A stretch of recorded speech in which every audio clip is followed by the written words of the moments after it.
Here is how to fix this PC can't run Windows 11 error message. Step 1.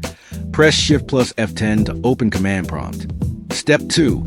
Type regedit and hit enter. Step 3. Click on H key local machine.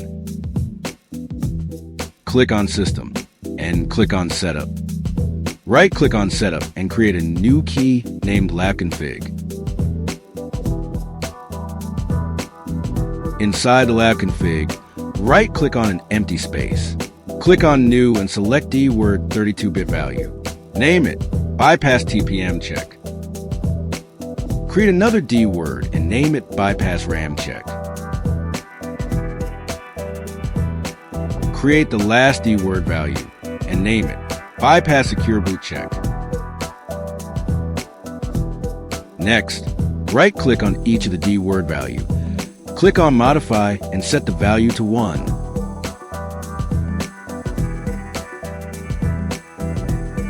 Close the page when you are done. Close the installation page and proceed with your installation. If this video helped you, kindly like and subscribe.